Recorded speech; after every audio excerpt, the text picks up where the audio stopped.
अस्सलामु अलैकुम। दुरूद शरीफ पढ़ लें।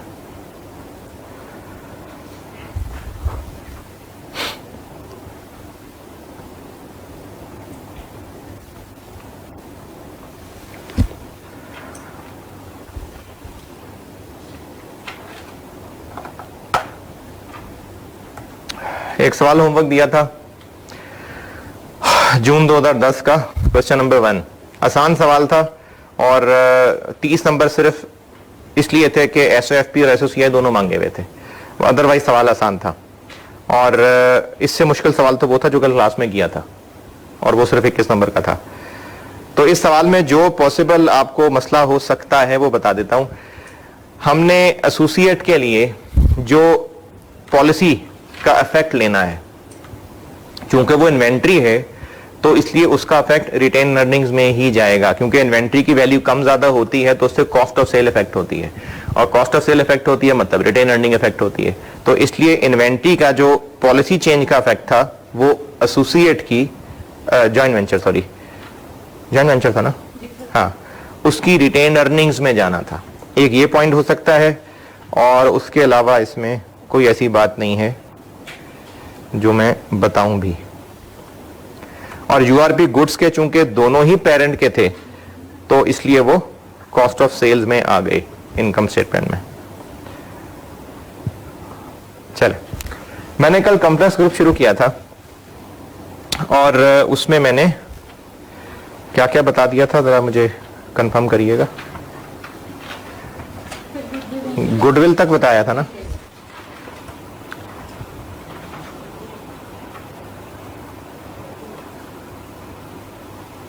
जी ठीक है, गुडविल तक बात हो गई थी।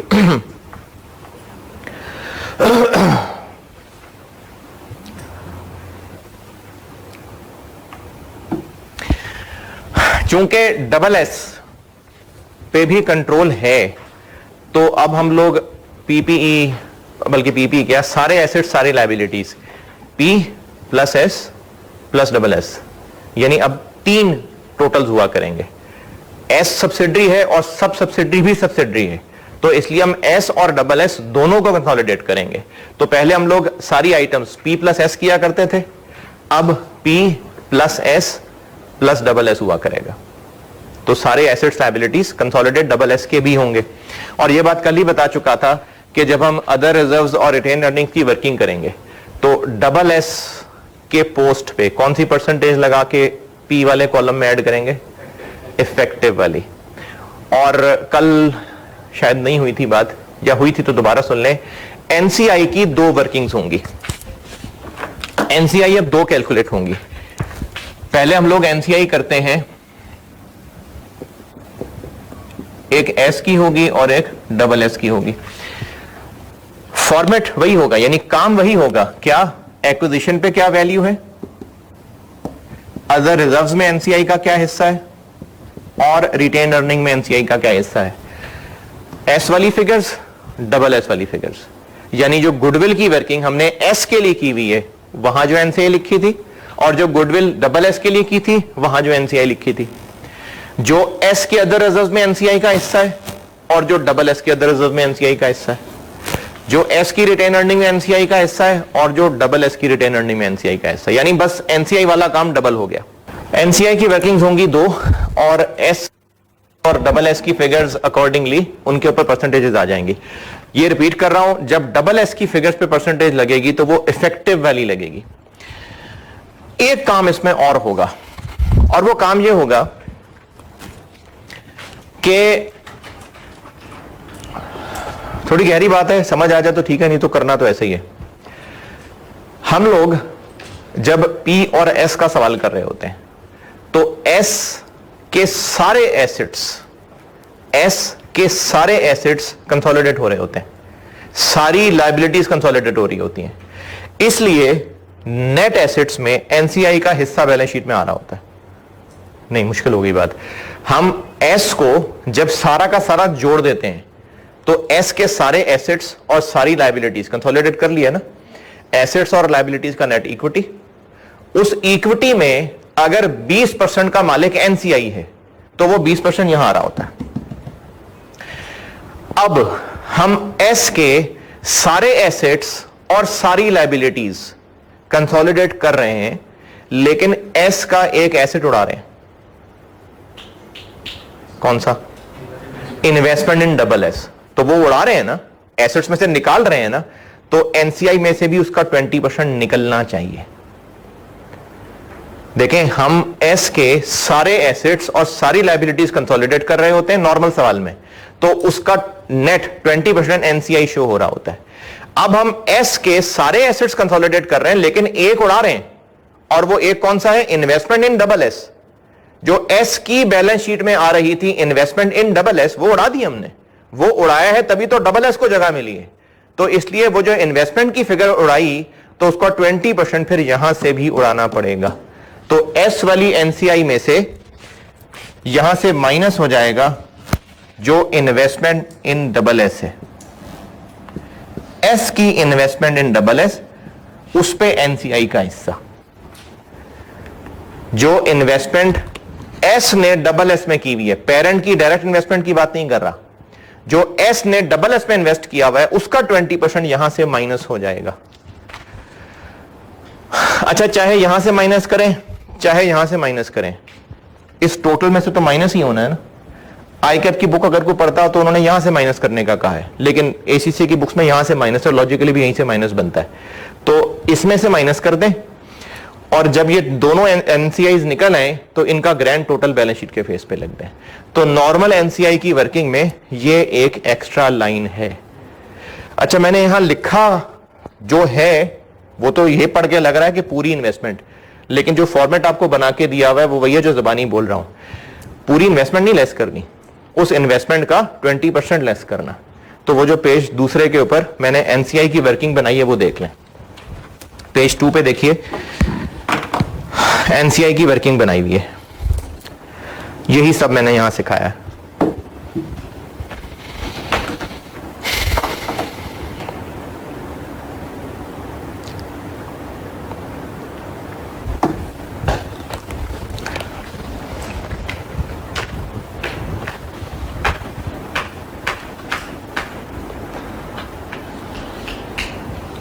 की परसेंटेज पी वाली मतलब जो एस में एनसीआई है जी, जो एस में एनसीआई वो वाली, जहां डबल एस की एनसीआई है ना, उसको मैं इफेक्टिव एनसीआई कह रहा हूं। जहां भी मैंने फॉर्मेट्स में परसेंटेज लगाई हुई है एनसीआई की, जब मैंने डबल एस की फिगर्स पे एनसीआई की परसेंटेज लगाई तो वो इफेक्टिव है। जहां एस की फिगर्स पे एनसीआई की परसेंटेज लगनी है तो वो नॉर्मल वाली एनसीआई है। जी, एनसीआई ओके। बैलेंस शीट में यही होते हैं मसले। कराता हूं भी सवाल, 2 लाइनें ही हैं, पी&एल भी देख लेते हैं। अगले पेज पे आ जाएं। एसओएफपी, एसओएफपी में क्या, एसओसीआई सॉरी, एसओसीआई में क्या होगा? चूंकि हमारा डबल एस पे भी कंट्रोल है, तो इसी तरह से सेल से लेके ओसीआई तक P plus S plus double S, यानी डबल एस की भी सारी इनकम्स एक्सपेंसेस कंसोलिडेट होंगे जैसे एस के हुआ करते हैं। डबल एस की भी सारी वैसी ही एडजस्टमेंट्स होंगी। वो जो इंटर कंपनी सेल एलिमिनेट करते हैं इसकी भी एलिमिनेट होंगी, जो यूआरपी के एडजस्टमेंट होते हैं इसकी भी होगी, जो फेयर वैल्यू एडजस्टमेंट की एक्स्ट्रा डेप्रिसिएशन है, यानी प्रॉपर एस वाला प्रोटोकॉल मिलेगा उसको।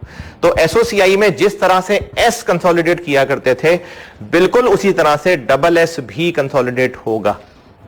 और जिस तरह से एस के पैट से एनसीआई की वर्किंग करते थे, तो अब उसमें भी एनसीआई के 2 कॉलम आ रहे होंगे, एक एस के पैट को लेके और एक डबल एस के पैट को लेके। तो जिस तरह बैलेंस शीट में एनसीआई की 2 वर्किंग्स हो गई, एसओसीआई में भी एनसीआई की 2 वर्किंग्स हो जाएंगी। जो एस वाली एडजस्टमेंट्स हुआ करती थी, URP less, extra depreciation, impairment, वैसे ही डबल एस वाली एडजस्टमेंट्स भी हुआ करेंगी। एक काम नया होगा, नए से मुराद है जो नॉर्मली पहले एस में नहीं करते थे वो अब होगा। वो अभी समझाना थोड़ा मुश्किल हो जाएगा मेरे लिए, सवाल के साथ समझाता हूं। तो पेज 3 के टॉप पे मैंने आपको पॉइंट 1 बता दिया और पॉइंट 2 का पहला सेंटेंस बता दिया। पॉइंट 2 का दूसरा सेंटेंस अभी नहीं समझाया, वो सवाल के साथ समझाता हूं। पेज 3 पे जो मैंने एसओसीआई वाली चीजें लिखी हुई हैं, पॉइंट 1 बता दिया, पॉइंट 2 का पहला सेंटेंस बता दिया, पॉइंट 2 का दूसरा सेंटेंस अभी नहीं बताया, वो सवाल के साथ समझाता हूं।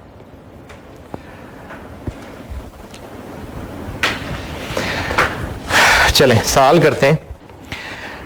मैंने अपलोड किया हुआ एक मास्टर क्वेश्चन कॉम्प्लेक्स ग्रुप के नाम से, और आप लोगों को मैंने कल प्रिंट दिया था, कल आप लोगों को प्रिंट दिया था।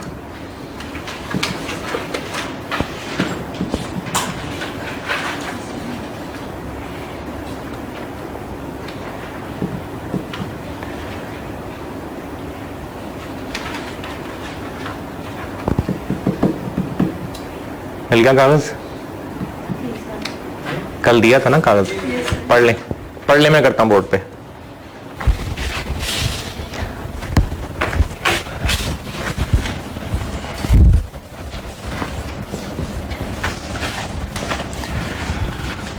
अच्छा, अब आगे भी जो मैं पढ़ाऊंगा ना, जैसे अभी कॉम्प्लेक्स ग्रुप करा रहा हूं, फिर इसके बाद मैंने आपको स्टेप एक्विजिशन कराना है, फिर डिस्पोजल है, फिर फॉरेन सब्सिडरी है, कैश फ्लो है, वो मैं आपको समझाने के लिए जो सादे से सवाल, जिसको मैं मास्टर क्वेश्चन कह देता हूं, जिस सादे से सवाल से कराया करूंगा उसमें मैंने वो एडजस्टमेंट्स नहीं भरी होंगी, वो तो हम कर चुके बार बार, यूआरपी वगैरह, वो बार बार मैं आपको सिर्फ वो चीज डालूंगा सवाल में जो इसमें नई है।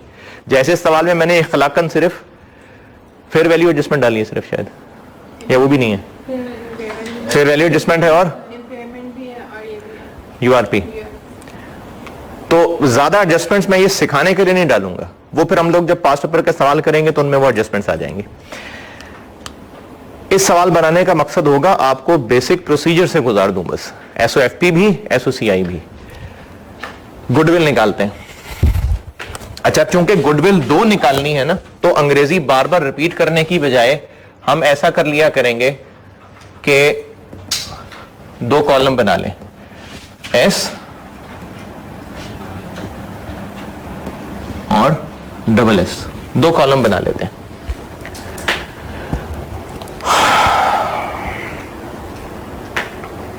अच्छा, गुडविल की वर्किंग में हम पहले 2 कॉलम बना रहे होते थे, तो कोई नहीं, उसको डब्बे के अंदर कर लेंगे जी। कंसिडरेशन के अंदर या इन्वेस्टमेंट के अंदर, कंसिडरेशन का वर्ड लिख दें, इन्वेस्टमेंट लिख दें, ठीक है, कोई मसला नहीं। एक है डायरेक्ट और एक है इनडायरेक्ट। पेरेंट ने एस में डायरेक्ट इन्वेस्टमेंट कितनी की हुई है?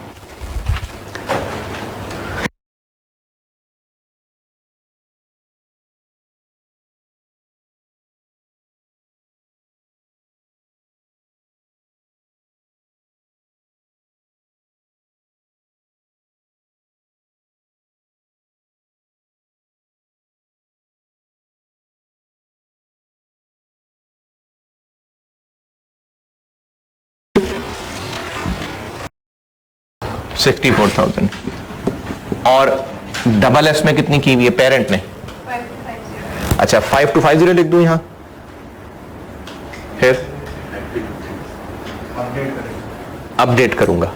दोबारा सुने, मैं डायरेक्ट इन्वेस्टमेंट लिख रहा हूं, पेरेंट ने जो एस में की हुई है और जो पेरेंट ने डबल एस में की हुई है,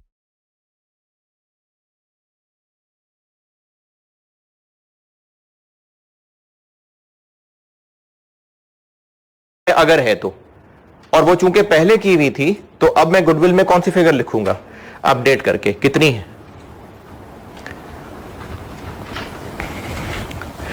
डबल एस के कितने शेयर्स हैं पी के पास? कितने बने? डबल एस के टोटल शेयर्स हैं कितने? 3500। उसमें से पी के पास कितने हैं? 350। तो उस दिन, किस दिन क्या डेट होगी? किस दिन कंट्रोल बन रहा है डबल एस पे? 1 जुलाई 18 पे। तो 1 जुलाई 18 वाले दिन डबल एस का शेयर मार्केट में कितने का था? 20 रुपए का। तो 350 इंटू 20, 7000।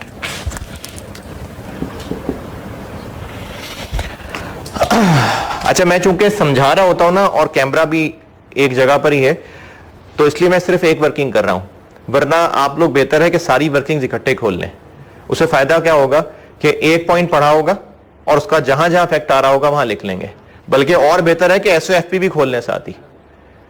मैं तो बोर्ड पे कर नहीं सकता इसलिए मैं कर नहीं रहा, आप सारी वर्किंग्स और एसओएफपी भी खोल लें, एसओएफपी सारी लिख लें, ब्रैकेट के अंदर P प्लस एस लिख लें, जो जो एडजस्टमेंट्स हुआ करेंगे वो रेलिवेंट जगह लिख दिया करेंगे। इससे फायदा ये होगा कि जिस पॉइंट पे जो जो जहां जहां जाना होगा वहां वहां उसी वक्त लिख दिया करेंगे। वरना ये होता है कि एक वर्किंग क्लोज की, फिर दूसरी वर्किंग की, फिर तीसरी वर्किंग की, फिर बैलेंस शीट तक जाते जाते भूल जाते हैं कि क्या क्या एडजस्टमेंट बैलेंस शीट में जानी थी। तो आप लोग सवाल करते हुए सारा कुछ ओपन कर लीजिएगा। अभी मैं सिर्फ गुडविल कर रहा हूं, वैसे एक सवाल करते हुए आप सारा ओपन रखिएगा जी। इनडायरेक्ट पेरेंट ने एस ने एसएस में कितनी इन्वेस्टमेंट की हुई है, तो वो 44 लिख दूं यहां, नहीं उस पे पेरेंट की परसेंटेज, पेरेंट की जो एस में परसेंटेज है कितनी है 80%, तो 44,000 पे 80% लगा के यहां लिखना है 35 200 और जो फिगर सवाल में गिवन नहीं है वो आपकी भी बेहतरी इसी में है और पेपर का मार्कर भी इससे खुश हो जाएगा। आप वो कैलकुलेट तो करके बताएं ना, जैसे यहां पर कह दें कि क्योर वाली फिगर हम निकाल रहे हैं 350 इंटू 20 करके, फिर इसी तरह से क्योर वाली फिगर हम निकाल रहे हैं क्या 44 का 80%, तो वो ब्रैकेट में करें जरूर, आपको भी पता चलेगा। क्योंकि जब बैलेंस शीट टैली नहीं होगी टैली, तो जब बैलेंस शीट टैली नहीं होगी तो आप अपनी गलतियां ढूंढेंगे, वहीं छोड़ के थोड़ी आगे बढ़ जाएंगे। तो जब गलतियां ढूंढेंगे तो पता तो हो कि फिगर आपने कैसे कैसे बनाई है, तो ही चेक कर सकेंगे। एनसीआई प्रोपोर्शनेट है कि फेयर वैल्यू है, चलें फिर इसको हम बाद में लिखते हैं। Net assets at acquisition, capital कितना है एस का 40, डबल एस का 35, प्रीमियम है एस का 20, डबल एस का 12, और क्या है अदर रिजर्व्स हैं एस के। इसमें जज्बाती गलती होती है कि जब ये दोनों बैलेंस शीट से देखे होते हैं तो फिर बैलेंस शीट से ही देखते चले जाते हैं, जबकि अदर रिजर्व्स और रिटेन अर्निंग्स एक्विजिशन डेट वाली देखनी है। तो अदर रिजर्व्स कितने थे और डबल एस के कितने थे 3000, रिटेन अर्निंग्स एस की कितनी थी और डबल एस की 11।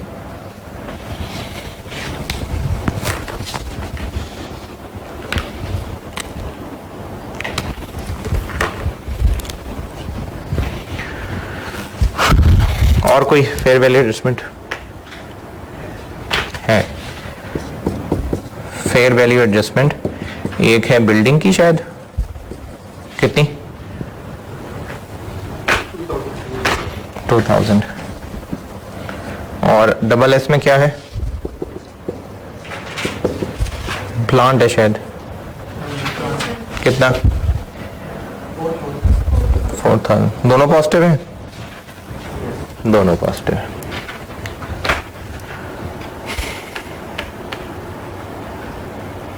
और कुछ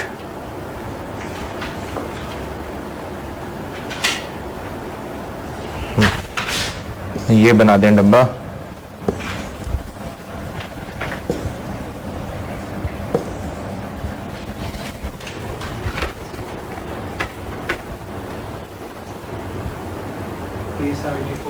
इधर कितना 74,000 और वो 61,000 65।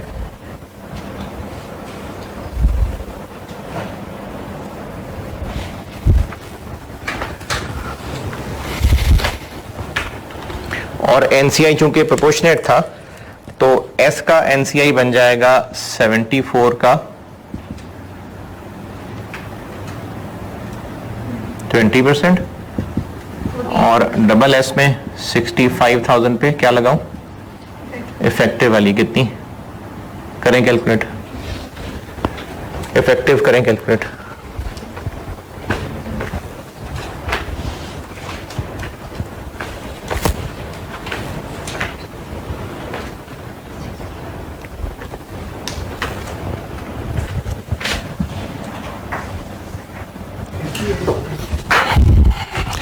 फिफ्टी एट लिख दूं उधर,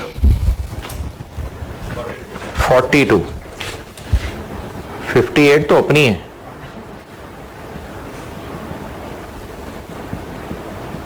42, और ये 42 कैलकुलेट करके दिखाएंगे क्योंकि सवाल में थोड़ी दी है, तो ये 42 के साथ मैं यहां लिखूंगा वर्किंग 1.1 जो आपने कर ली है, लेकिन वो यहां पर आप बताएंगे वर्किंग 1.1। 42 पे था, 58 तो हमारी है, इफेक्टिव एनसीआई 42 है, फिर कितना बन गया एनसीआई ये वाला?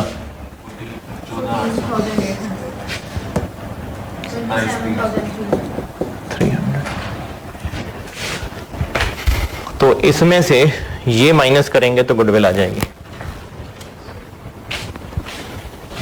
इसके नीचे लिख रहा हूं, ये इसके नीचे लिखा हुआ, एस की कितनी? 4800, और डबल एस की 4500, और इंपेयरमेंट भी है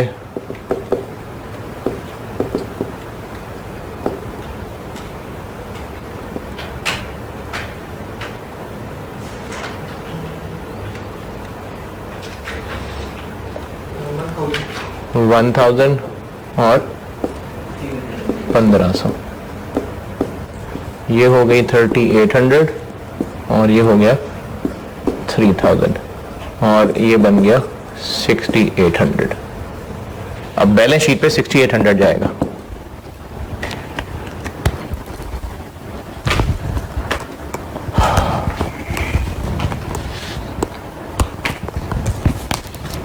इसमें जो गलतियां होती हैं वो दोबारा सुन लें।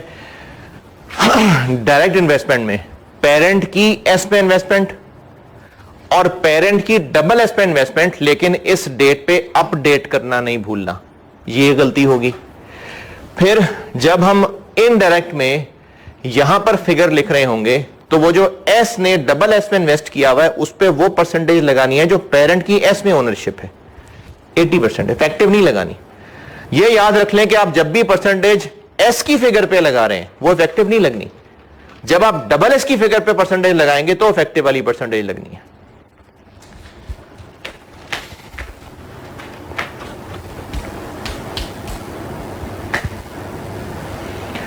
गुडविल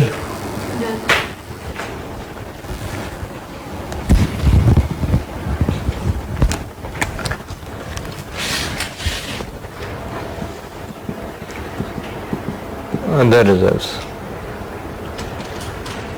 पी का कॉलम, एस का कॉलम और डबल एस का कॉलम।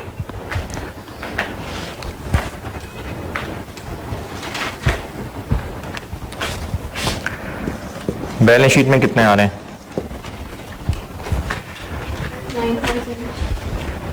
9,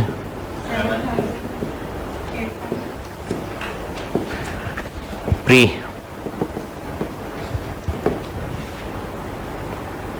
2000 और 3000, 5000 और 5000,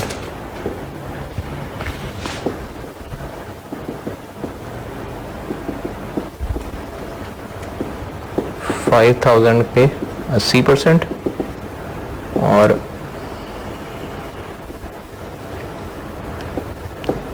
5000 पे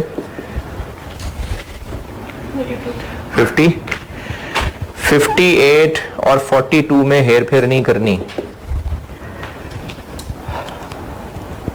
जब एनसीआई की फिगर निकाल रहे हैं तो 42 है, पेरेंट के कॉलम के लिए 58 है। पहला वाला कितना आ गया? 4000, दूसरा वाला 2900 उनका टोटल बन गया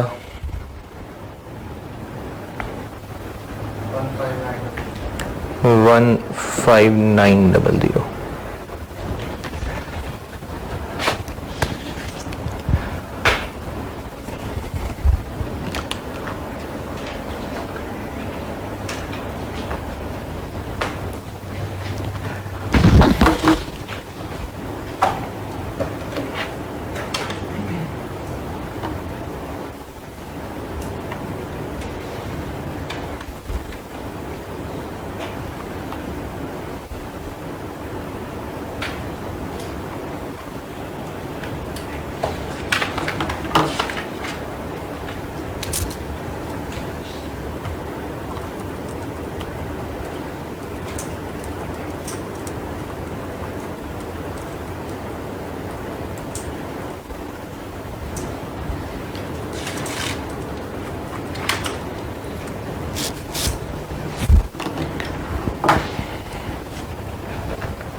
रिटेन अर्निंग्स, पी का कॉलम, एस का कॉलम और डबल एस का कॉलम।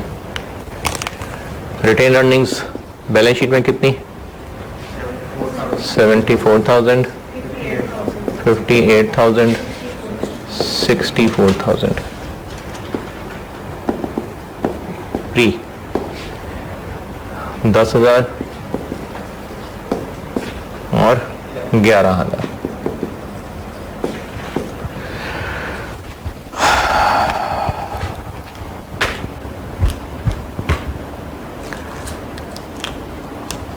एडजस्टमेंट्स क्या क्या है?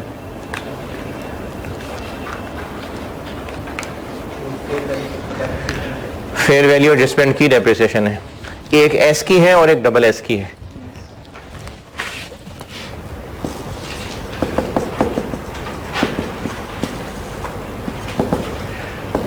बिल्डिंग पे, बिल्डिंग लाइफ कितनी थी और कितना अरसा गुजर गया इस बात को? एस को कब खरीदा था? एस को जुलाई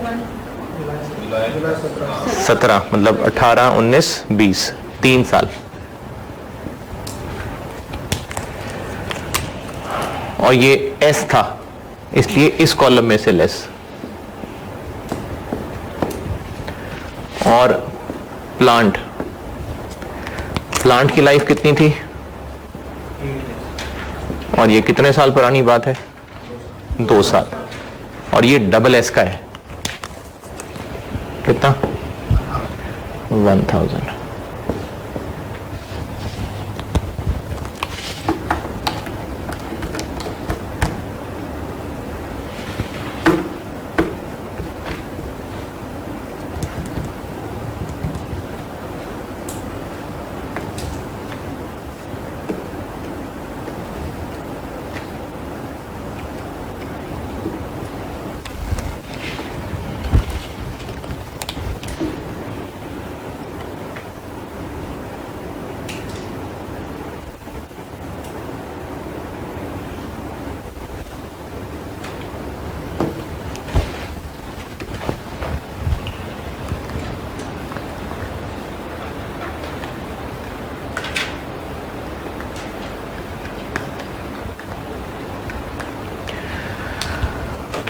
और रिटेन अर्निंग में कुछ? हाँ जी, ये जो अपडेट किया था पेरेंट की बुक्स में कितनी है, तो उसको हमने 7,000 बनाया है ना, तो वो गेन है।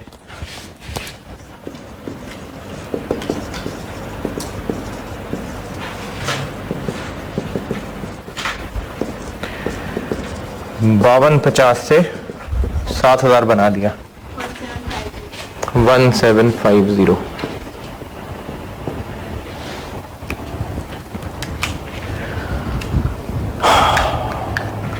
और गुडविल की वर्किंग से कुछ और नजर आ रहा हो? इम्पेयरमेंट, चूंकि एनसीआई प्रोपोर्शनेट शेयर है तो ये किस कॉलम से लेस करूं? एनसीआई प्रोपोर्शनेट शेयर पे है, पी से। फेयर वैल्यू पे होता तो फिर रेलिवेंट एस में से करता। अगर एनसीआई फेयर वैल्यू पे मैयर होती तो इंपेयरमेंट लॉस फिर इस कॉलम से लेस होता, और एनसीआई अगर प्रोपोर्शनेट पे है तो फिर इंपेयरमेंट लॉस यहां से लेस होगा। दोनों इकट्ठे ही कर देते हैं, 2500।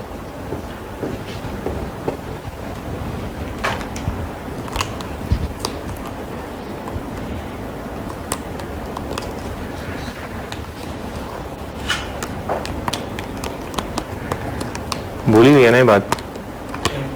नहीं। गुडविल की इंपेयरमेंट, गुडविल की वर्किंग से तो चीजें पूरी हो गई। और देखें सवाल में कुछ रिटेन अर्निंग।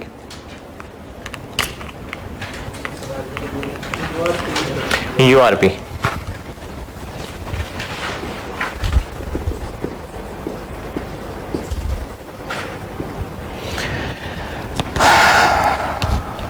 कौन कौन सेलर है?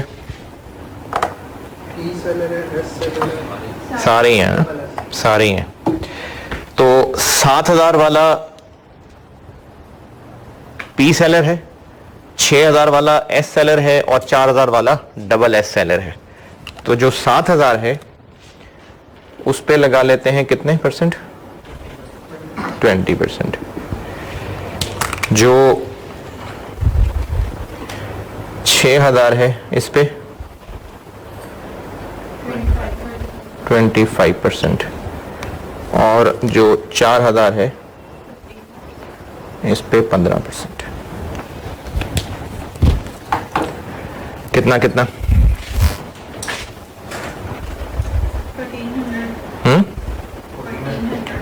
1400, 1500, 600।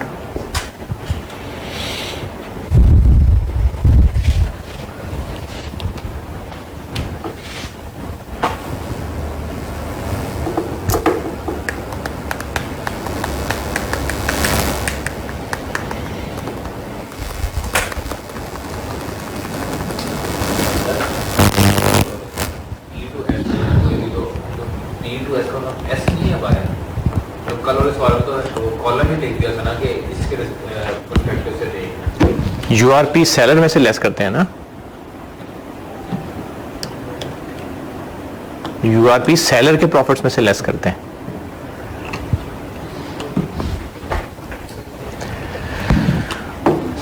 हाँ जी, एस का क्या बना?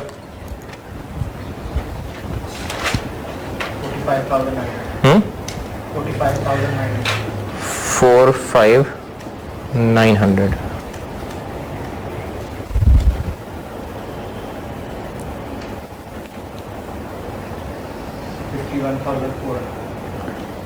51,400।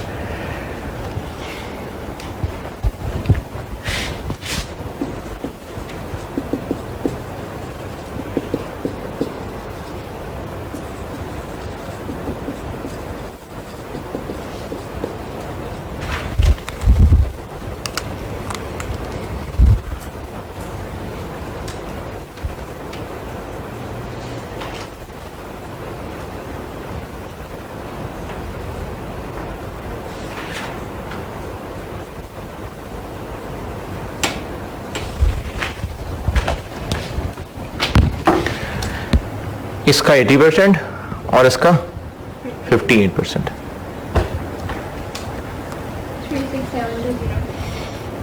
36720।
29812 और इनका ग्रैंड टोटल हो गया 138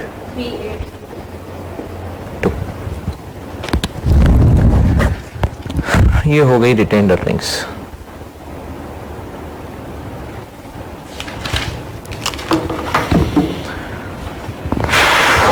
ये कर लें सारा नोट, फिर मिटाता हूं।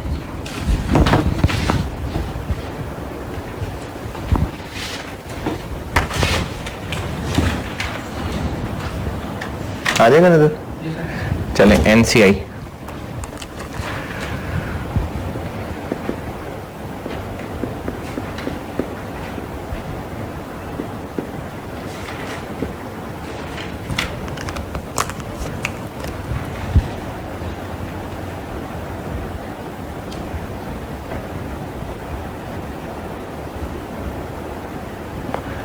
एक्विजिशन पे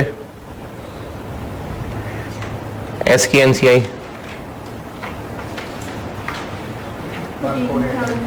14,800 और ये 27,300।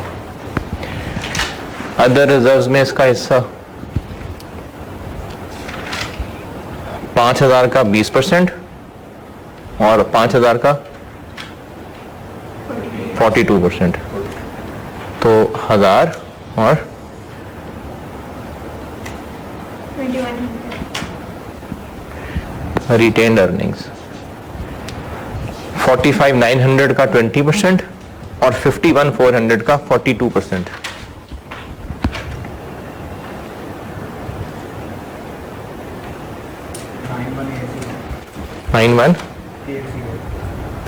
और 51,400 का 42%।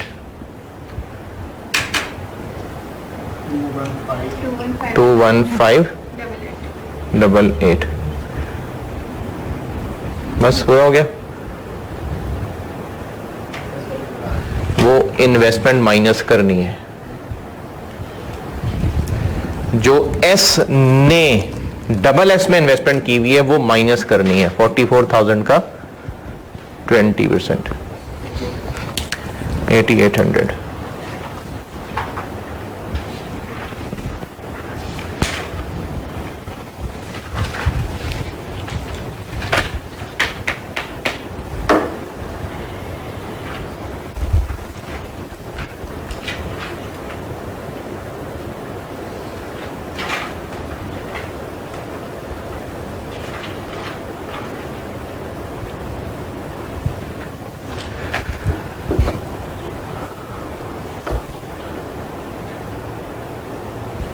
कैलकुलेट तो कर दे यार, लिख नहीं रहा तो कैलकुलेट तो कर दे।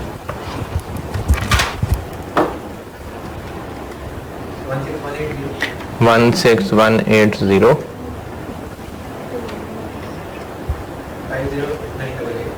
50988 और इनका ग्रैंड टोटल हो गया, ये वाला फिगर नजर आ रहा है समीर? 67168।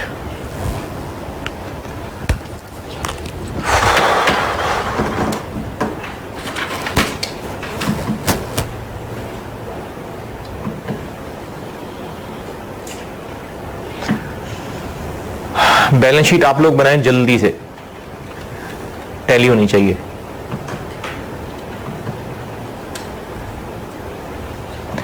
सारी वर्किंग, सारी एडजस्टमेंट सामने है। आप लोग लेक्चर पॉज करके बनाएं और बैलेंस शीट बनाएं। शाबाश, बनाएं, आप लोग भी बनाएं। हाँ जी, बैलेंस शीट डन। जुबानी सुने फिगर्स। पीपीई, तीनों के पीपीई ऐड हो जाएंगे। इसके अलावा ये दोनों फेयर वैल्यू एडजस्टमेंट्स ऐड होंगी और इन दोनों की वो जो रिटेन अर्निंग्स में से एक्स्ट्रा डेप्शन लेस की हुई है वो लेस हो जाएंगी। पीपीई का टोटल आ जाएगा, है पीपीई का टोटल आ जाएगा 216,150। हाँ जी, जो आवाम सामने बैठी है, ओके। गुडविल ये वर्किंग की हुई है 6,800। इन्वेस्टमेंट सारी खत्म हो गई। इन्वेंट्रीज, तीनों की इन्वेंट्रीज ऐड हो जाएंगी और वो तीनों यूआरपी माइनस हो जाएंगे, रिटेन अर्निंग में निकाले हुए हैं। तीनों की इन्वेंट्रीज ऐड और तीनों यूआरपी लेस, और इन्वेंट्री का टोटल आ जाएगा 38,500। डेटर्स तीनों के ऐड और क्वेश्चन में इंटर कंपनी बैलेंस दिए हुए हैं। इंटर कंपनी बैलेंस दिए हुए हैं 5,001 है और 3,001 है, तो यही दोनों डेटर्स में से लेस और यही दोनों क्रेडिटर्स में से लेस। तो डेटर्स और क्रेडिटर्स तीनों के ऐड और ये 5,000 और 3,000 जो इंटर कंपनी है ये डेटर्स में से भी लेस और क्रेडिटर्स में से भी लेस। तो डेटर्स का टोटल आ जाएगा 56,000 और क्रेडिटर्स का टोटल आ रहा है 43,000। कैश एंड बैंक तीनों ऐड हो जाएंगे। कैपिटल सिर्फ पेरेंट का, शेयर प्रीमियम सिर्फ पेरेंट का, other reserve retained earning NCI working कर चुके, और बस। तो बैलेंस शीट का टोटल बन जाता है 3,44450। चलो जी, एसओएफपी डन। एसओसीआई पे आते हैं।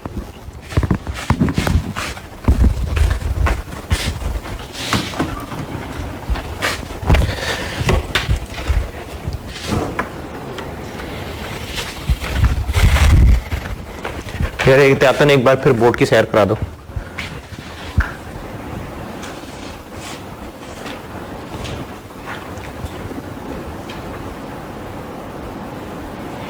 इसमें बताइए कुछ पूछना है तो।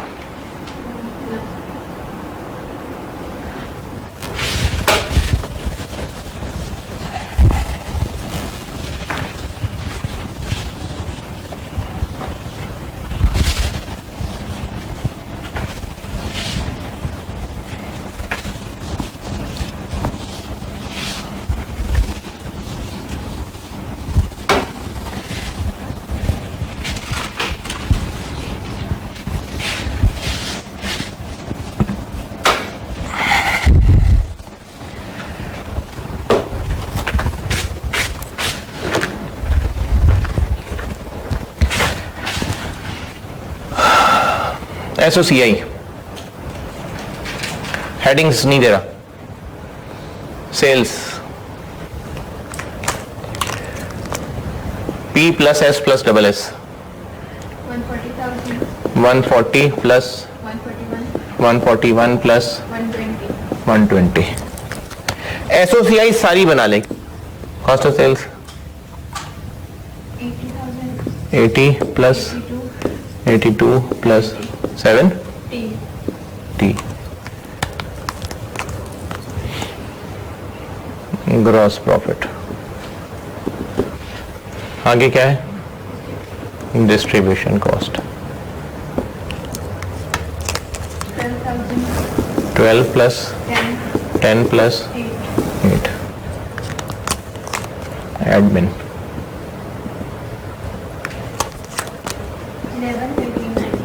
13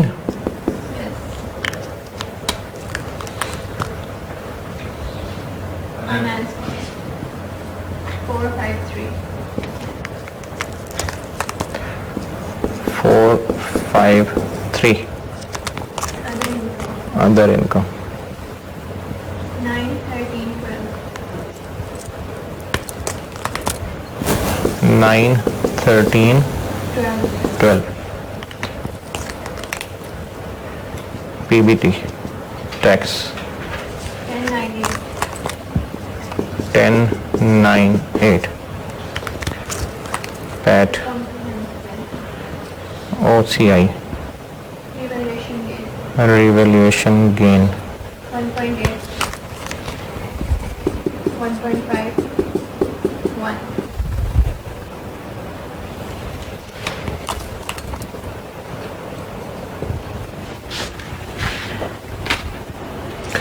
और इस स्टेटमेंट का हिस्सा ही होता है इसी के नीचे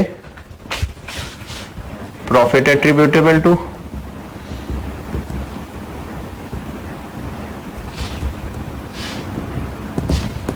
शेयर होल्डर्स ऑफ पी और एनसीआई और total comprehensive income attributable to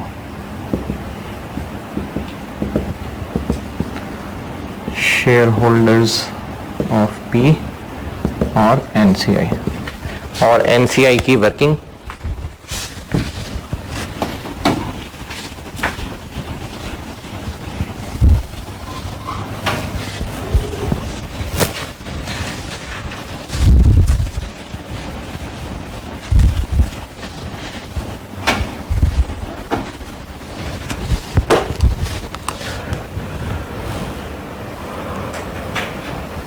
working 5S और डबल S। पैट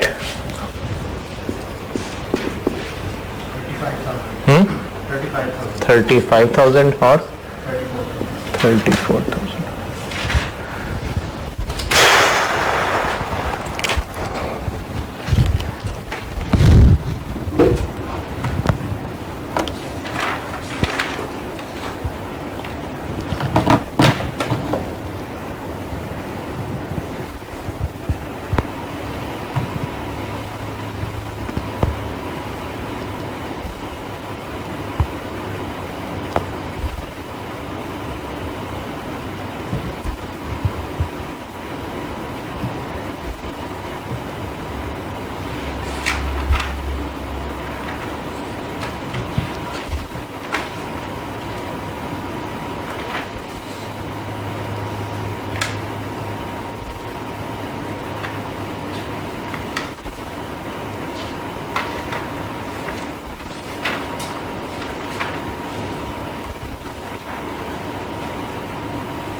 जी एडजस्टमेंट्स क्या क्या है एसओसीआई की, सवाल की तरतीब से चलें। पहले पॉइंट में कुछ डेप्रिसिएशन वो नहीं है जो हमने पेरेंट की डायरेक्ट इन्वेस्टमेंट को अपग्रेड किया है, वो 5250 से 7000 नहीं किया, वो नहीं आएगा अदर इनकम में,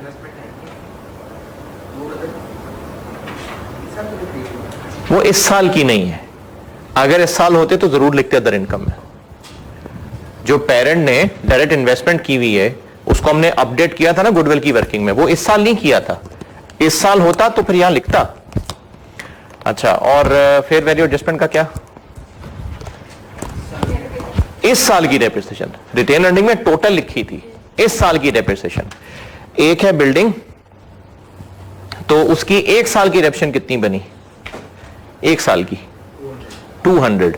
तो वो 200 आप चाहे कॉस्ट ऑफ सेल में लिख दें, चाहे एडमिन में लिख दें, प्लस 200। और किसकी है वो बिल्डिंग?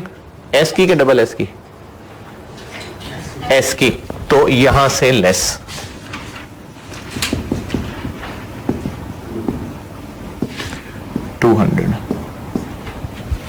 एक साल की फॉर द ईयर। अच्छा, इसी तरह प्लांट पे भी थी, वो भी सिर्फ फॉर द ईयर। वो कितनी बनती? 500, क्योंकि 4000 एडजस्टमेंट थी और 8 साल उसकी लाइफ थी, तो एक साल की बन गई 500। प्लांट है, चाहे तो एडमिन में कर दें, चाहे मैन्युफैक्चरिंग प्लांट मान के यहां कर दें। और किसका है वो प्लांट? डबल एस का, तो यहां से लेस।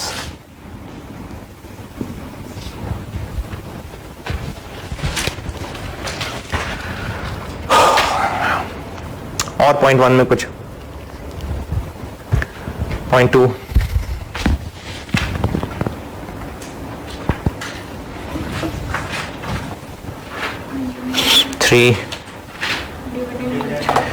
क्या करूं डिविडेंड का? जो पेरेंट को मिला है वो इंटर कंपनी है ना, वो अदर इनकम से निकल जाएगा। अच्छा, सिर्फ जो पेरेंट को एस से मिला है? नहीं, डबल एस से भी मिला है। और ना सिर्फ वो जो पी को मिला है, एस को भी डबल एस से मिला है। अब हम यहां पर पी एस डबल एस सब कंसोलिडेट कर रहे हैं। आज तक क्या होता था कि पी को एस से जो डिविडेंड मिला होता था वो अदर इनकम से निकालते थे। अब एस की भी अदर इनकम के अंदर एक डिविडेंड इनकम आ रहा है जो एस को किससे मिला है? डबल एस, वो भी तो इंटर कंपनी है। तो तीनों डिविडेंड माइनस होंगे, जो पी को एस से मिला है, जो पी को डबल एस से मिला है, और जो एस को डबल एस से मिला है। ओके, कितने कितने हैं ये डिविडेंड? 10%। देखें, पी को ये ना ज्यादा चीजें हो जाएंगी, इसको मैं वर्किंग में कर देता हूं, डिविडेंड की मैं वर्किंग कर देता हूं 6।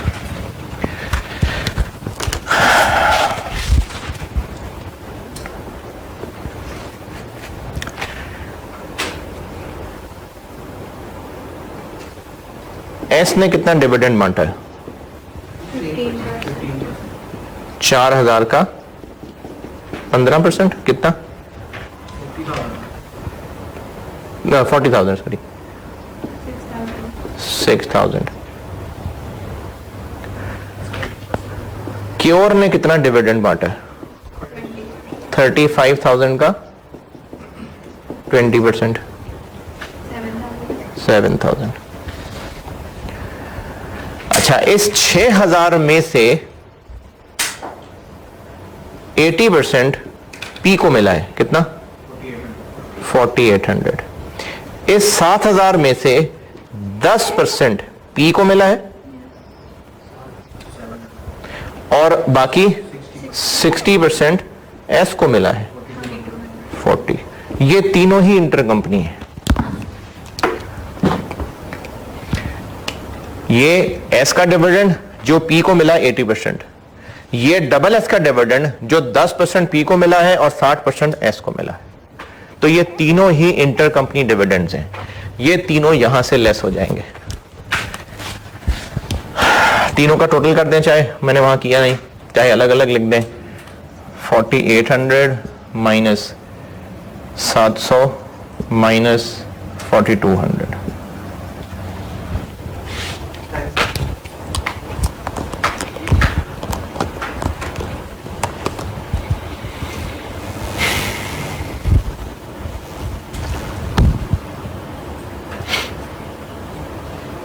अच्छा, अब यहां पर एक नई बात जो मैंने तब नहीं बताई थी, नई से मुराद जो पहले नॉर्मली एडजस्टमेंट्स में इस तरह से नहीं पड़ा हुआ। बताऊं? ये जो हम लोग अभी मैंने लिखा नहीं है, वैसे जबानी बता रहा हूं, ये जो इंटर कंपनी सेल एलिमिनेट करते हैं, सेल में से भी निकाल देते हैं, कॉस्ट ऑफ सेल में से भी निकाल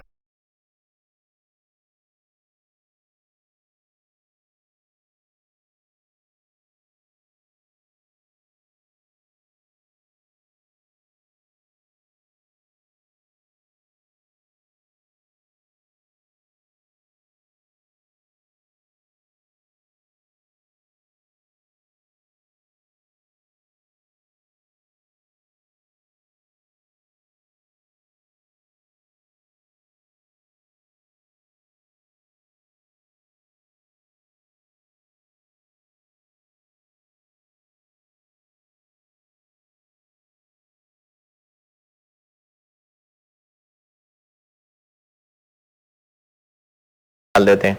इसी तरह अगर कोई इंटर कंपनी लोन के ऊपर इंटरेस्ट है तो उसको क्या करते हैं, अदर इनकम से भी निकाल देते हैं, फाइनेंस कॉस्ट से भी निकाल देते हैं। इसी तरह हो सकता है कोई मैनेजमेंट सर्विसेज हो, एक की इनकम हो दूसरे का एक्सपेंस हो, क्या करते हैं, निकाल देते हैं। अब उनमें कहीं ना कहीं एस भी होता है, यानी या तो एस की सेल से माइनस हो रहा होता है या कॉस्ट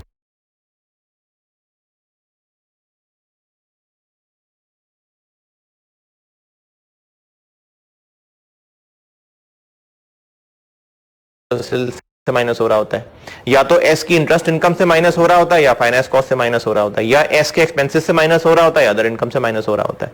हम वो जो इंटर कंपनी एलिमिनेशंस हैं वो यहां एनसीआई की वर्किंग में क्यों नहीं लिखते? दोबारा सुने, हम इंटर कंपनी एलिमिनेशंस करते हैं, सेल कॉस्ट ऑफ सेल दोनों निकाल दी, अदर इनकम फाइनेंस कॉस्ट दोनों से निकाल दिया, पी और एस का आपस में है तो एलिमिनेट कर देते हैं ना। तो हम एस में भी तो कुछ ना कुछ प्लस माइनस कर रहे होते हैं।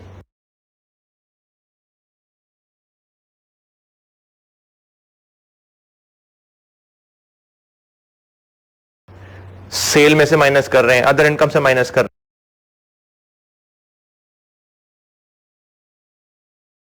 रहे हैं, यहां पर हम क्यों नहीं लिख रहे होते?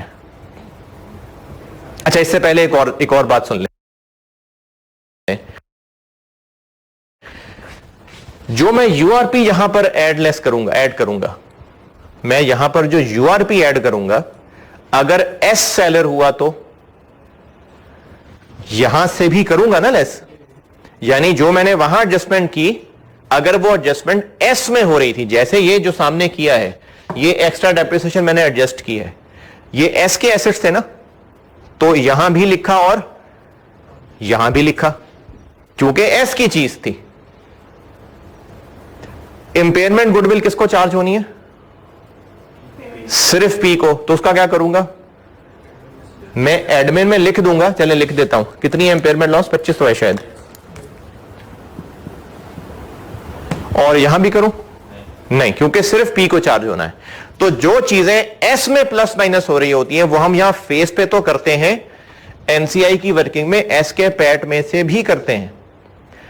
इंटर कंपनी सेल क्यों नहीं यहां से लेस करते? इंटर कंपनी इंटरेस्ट एलिमिनेट करना यहां से लेस क्यों नहीं करते? तो ये भी तो, हाँ, हम ये जो ग्रुप की एसओसीआई बना रहे हैं ना, टोटल, इसका जो यहां प्रॉफिट निकलेगा, उस प्रॉफिट को हमने बांट के दिखाना है ना। इंटर कंपनी सेल्स फर्ज करें 10,000 है, सेल्स में से भी माइनस, कॉस्ट ऑफ सेल से भी माइनस, प्रॉफिट पे क्या फर्क पड़ेगा? जब प्रॉफिट पे फर्क नहीं पड़ेगा तो जो प्रॉफिट के हिस्से बांट, ये हम वर्किंग क्यों कर रहे हैं एनसीआई की? क्या निकालना चाह रहे हैं हम? प्रॉफिट का हिस्सा बांट रहे हैं ना।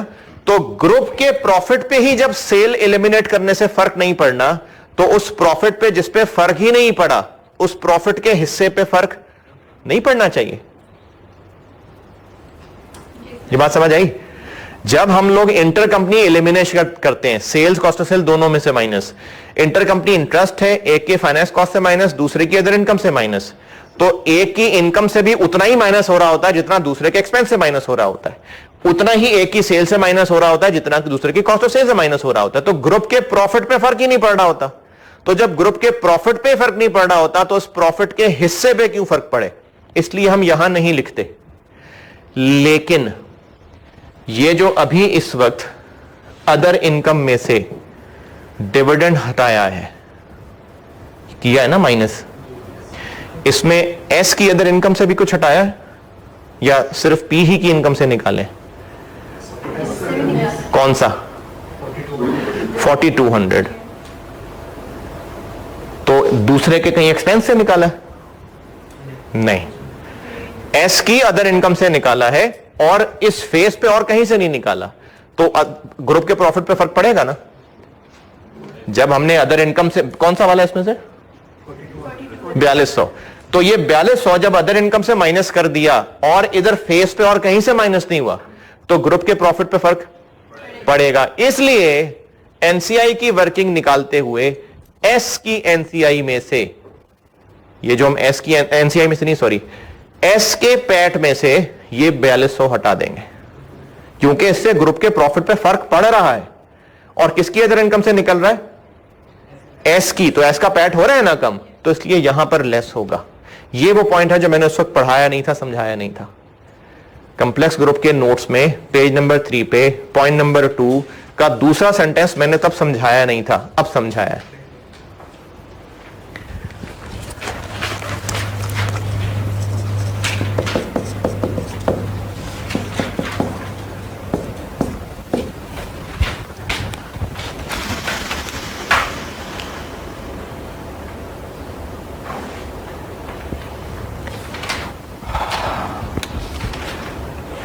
अब हमारी क्लास 7 बजे शुरू हुई है हैं? जल्दी जल्दी जल्दी। और क्या है? पॉइंट नंबर 3 हो गया, पॉइंट नंबर 4 हो गया, पॉइंट 5 कर लिया, पॉइंट 6। इसमें से क्या क्या करना है? एक तो इंटर कंपनी सेल उड़ानी है, तीनों ही है ना, तीनों ही उड़ा देनी है, तो तीनों को ऐड ही कर दें। 80, तो क्या करो, 80 को सेल में से भी उड़ा दें और कॉस्ट ऑफ सेल में से भी उड़ा दें। और यूआरपी ऑलरेडी निकाले हुए हैं, तीनों यूआरपी कॉस्ट ऑफ सेल में ऐड कर लें, और जिस कॉस्ट ऑफ सेल में यूआरपी ऐड कर लें, और जो जो सेलर है उनमें से माइनस कर लें। तो तीनों यूआरपी कॉस्ट ऑफ सेल में तो ऐड होंगे, और जिसमें एस सेलर है वो यहां से लेस, और जिसमें डबल एस सेलर है वो यहां से लेस। तो तीनों यूआरपी को ऐड ही कर दें। एक 1400 है, एक 1500 है शायद, और एक 600 है। कितना हो गया? 35। ये यूआरपी किया है मैंने, और इसमें से जिस जिसका यूआरपी है वो यहां से निकाल देते हैं। एस का कितना था? जिसमें एस सेलर था, जो एस की रिटेन अर्निंग से माइनस किया हुआ है, 1500, और डबल एस 600।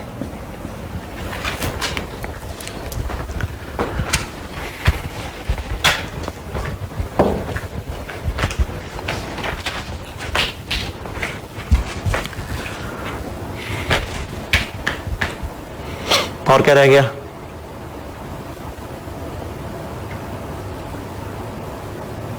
बस हो गया, खत्म।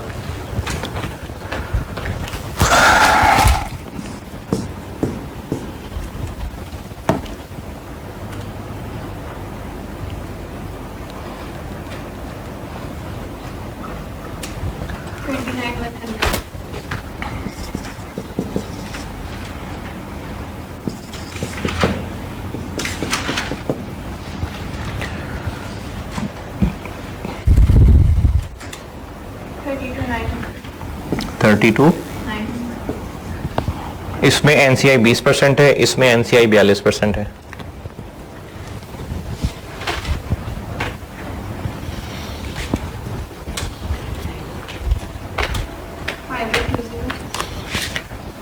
फाइव एट 20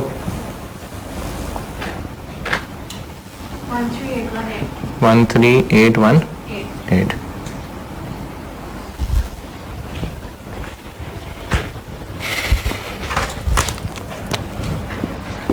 5820 प्लस 13818, तो प्रॉफिट एट्रीब्यूटेबल टू एनसीआई हो गया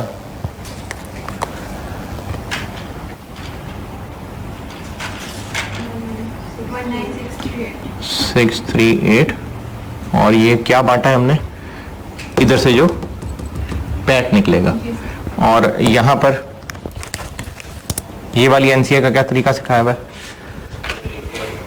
वो वाला एज इट इज लिख दें 19,638,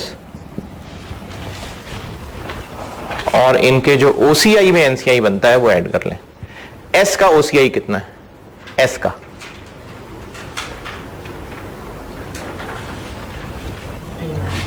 1500 का 20%, और डबल एस का ओसीआई कितना है, 1000 का 42%।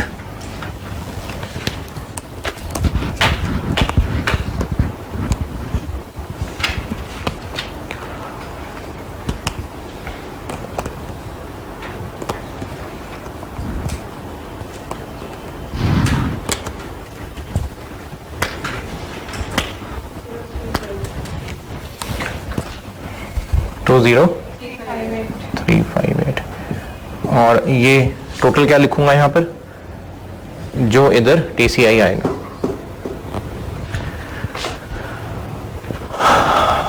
अब ये आप इनकम स्टेटमेंट पूरी बना सकते हैं।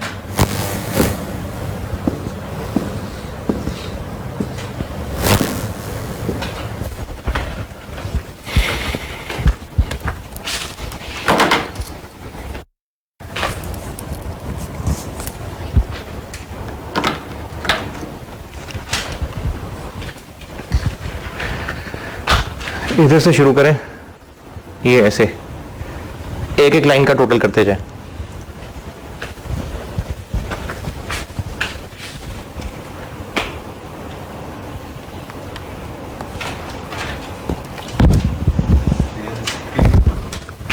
थ्री टू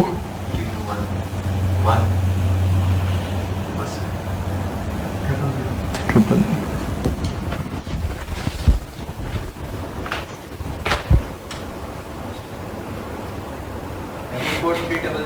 जो जो निकाल सका कर चुका है बता दे। हैं अदर इनकम कितनी, 24,300।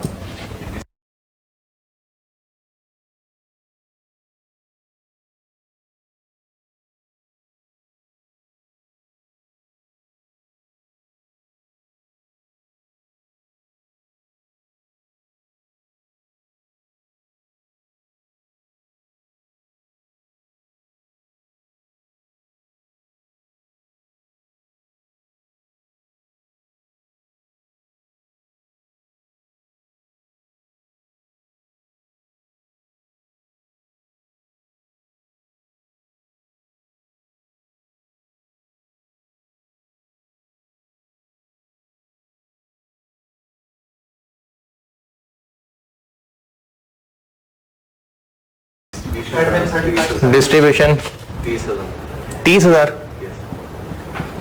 जी। एडमिन 35,700, 12,000, 156,000, इधर 165,000। पीबीटी टैक्स रिवैल्यूएशन गेन कितना, 4,300। टैक्स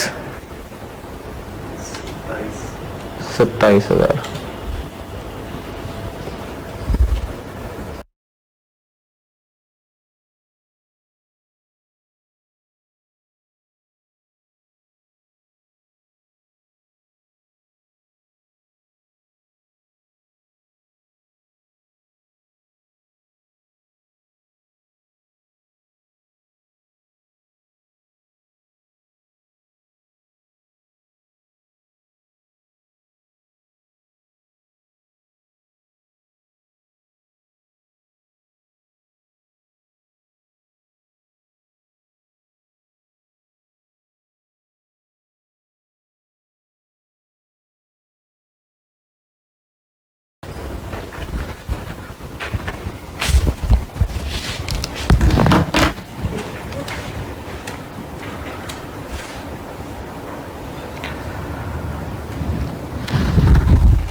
अरे इतने में तो मैं ही कर देता हूँ यार, 111 600 84 600 84 600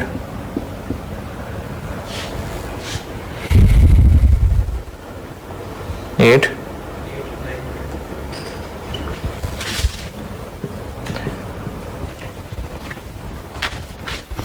अच्छा, मैंने statement of changes in equity सिखाई हुई है ना, इसकी कल वो बना के लाइएगा। इसकी statement of changes in equity बना के लाइएगा, हैं? अगर बनाएंगे तो उसमें आपको एक शायद फर्क आए, उसमें फिर एक चीज सीखने को मिलेगी। तो करके आएंगे तो बताऊंगा, अभी नहीं।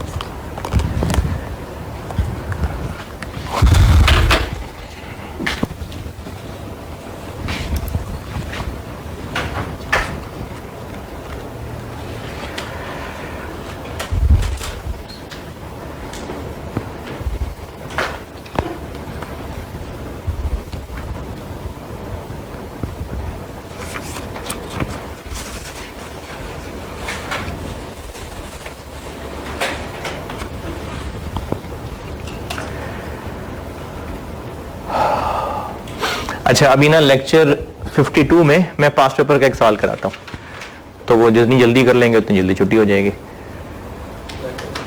है होमवर्क अलग है।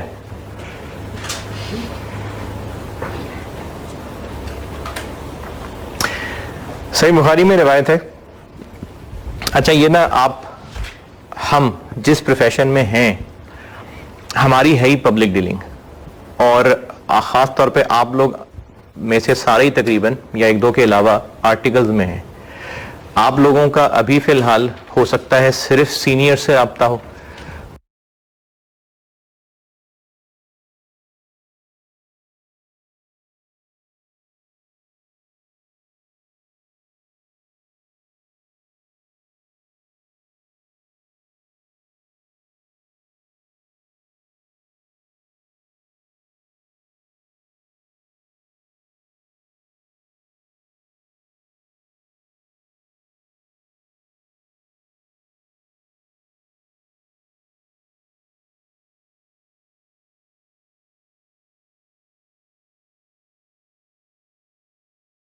या हो सकता है आपके नीचे जूनियर्स भी हों। इसी तरह से आप जिस क्लाइंट पे जाते हैं वहां के लोगों का भी आपसे इंटरेक्शन है। तो ये ना जो हदीस सुना रहा हूं, ये बचपन से रट्टे जरूर लगाए हुए हैं, लेकिन असल एप्लीकेशन इसकी अब है जब हमारी पब्लिक डीलिंग है। ये सिर्फ हमारे रट्टे लगाने के लिए नहीं है, ये हमारे अप्लाई करने के लिए है। और इसकी वर्डिंग देखें, एक होता है कि मैं आपसे कहूं कि ये कर लेना, अच्छा काम है ये कर लेना। एक है मैं कहूं कि स्टूडेंट ही वो है जो ये काम कर रहा है, यानी एम्फसाइज करने के लिए मैं कह रहा हूं स्टूडेंट की पहचान ही ये है कि ये वाला काम कर ले। तो बुखारी में रिवायत है, सैयदना अब्दुल्लाह बिन उमर रज़ियल्लाहु तआला अन्हु से रिवायत है, नबी अकरम सल्लल्लाहु अलैहि वसल्लम ने फरमाया, मुसलमान वो है जिसकी जबान और हाथ से दूसरे मुसलमान महफूज रहें। जबान और हाथ, जबान हम सबको पब्लिक डीलिंग में जबान ही इस्तेमाल करनी है। अब आपकी सीनियरिटी सुपीरियरिटी तब साबित होगी जब आप अगले को जलील करेंगे। और ये जो मैंने वर्ड इस्तेमाल किया है ये आर्टिकल्स में होता है। आप में से अगर कोई सीनियर है तो आपने अपने सीनियर से यही सीखा है कि जूनियर को जलील करो, और उससे आपकी अथॉरिटी, और असल में अथॉरिटी जो कि अंदर की कमीनगी है ना, हमारे अंदर एक कमीनगी, हमारे हर इंसान के अंदर एक फिरौन है, जिसको जहां जितना मौका मिलता है उसकी फिरौनियत उतनी ही बाहर आती है। तो आप फरमा रहे हैं मुसलमान वो है जिसकी जबान से दूसरे लोग महफूज हैं। हाथ इसमें फिजिकल जरूरी नहीं, चढ़ने कराना ही मतलब है इसका, कोई भी फिजिकल चीज। तो अगर हमसे किसी को फिजिकल तकलीफ पहुंच रही है, इवन कि अगर हम ये भी कर रहे हैं ना, अगर आप ड्राइव करते हैं बाइक गाड़ी जो भी है,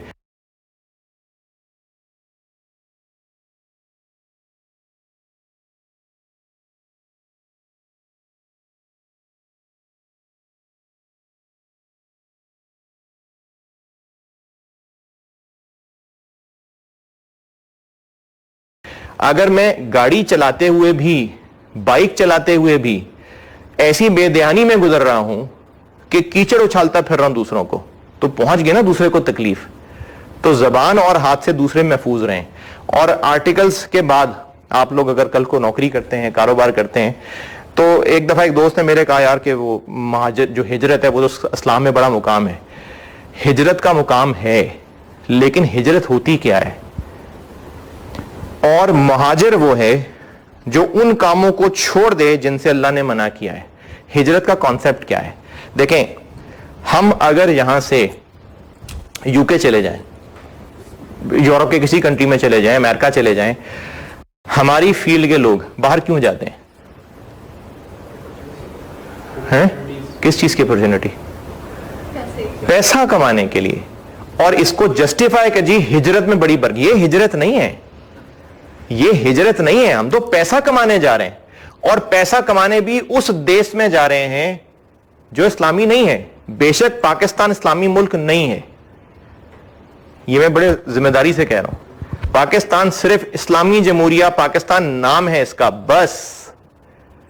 यहां पर इस्लाम नहीं है, लेकिन फिर भी मेजॉरिटी चूंकि मुसलमान हैं, तो बहरहाल एक मुल्क ऐसा है जहां पर आजादी है।